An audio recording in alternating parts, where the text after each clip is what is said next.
നമസ്കാരം. ഞാൻ K V Manoj Kumar, സംസ്ഥാന ബാലാവകാശ കമ്മീഷൻ്റെ ചെയർപേഴ്സൺ. ശിശുദിനം എല്ലാ കുട്ടികൾക്കും ഒരു ആഘോഷമാണ്. ഇന്ത്യയുടെ പ്രധാനമന്ത്രിയായിരുന്ന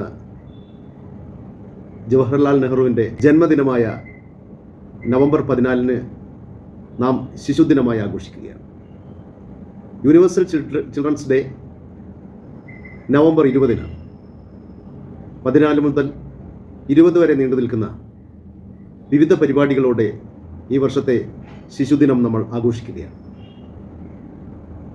എല്ലാ ജില്ലകളിലെയും ശിശു സംരക്ഷണ കേന്ദ്രങ്ങളിലും 36ഓളം ശിശു സംരക്ഷണ സ്ഥാപനങ്ങളിലും നമ്മുടെ കുട്ടികൾ ദുരന്ത നിവാരണവുമായി ബന്ധപ്പെട്ട വിഷയം സംബന്ധിച്ച് വിവിധ പരിപാടികളാൽ ശിശുദിനാഘോഷം നടത്തുകയാണ്. കുട്ടികൾ ഏറ്റവും സുരക്ഷിതരായിരിക്കേണ്ടത് അവരവരുടെ വീടുകളിലാണ്. അവർ അവിടെ സന്തോഷഭരിതരും ആഹ്ലാദഭരിതരും ആയിരിക്കണം എന്ന് തന്നെയാണ് കമ്മീഷൻ കരുതുന്നത്. തീർച്ചയായും നമ്മുടെ കുട്ടികൾ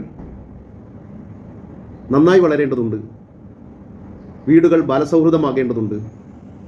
കുട്ടികളോട് വളരെ നല്ല നിലയിൽ പെരുമാറേണ്ടതുണ്ട്. ബാല്യവുമായി സംവദിക്കുമ്പോൾ ഹൃദയം കൊണ്ട് സംസാരിക്കുക, സ്നേഹപൂർവ്വം ചേർത്ത് നിർത്തുക. ഈ വർഷം UN മുന്നോട്ട് വച്ചിരിക്കുന്നത് ലിസൺ ടു ദ ഫ്യൂച്ചർ എന്നാണ്. കാരണം നമ്മുടെ കുട്ടികളാണ് നമ്മുടെ ഭാവി. അതുകൊണ്ട് നാം കുട്ടികളെ ഇന്ന് കേൾക്കുക.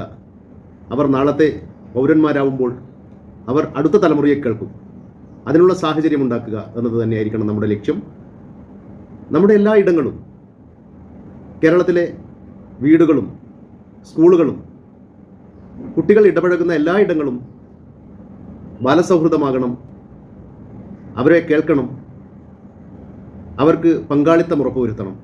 അവരുടെ വിദ്യാഭ്യാസവും അതോടൊപ്പം അവരുടെ സംരക്ഷണവുമെല്ലാം ഉറപ്പുവരുത്തുന്ന ഒരു സാഹചര്യം നമുക്ക് ഉണ്ടാക്കിയെടുക്കാൻ നമുക്കെല്ലാവർക്കും ഒരുമിക്കാം.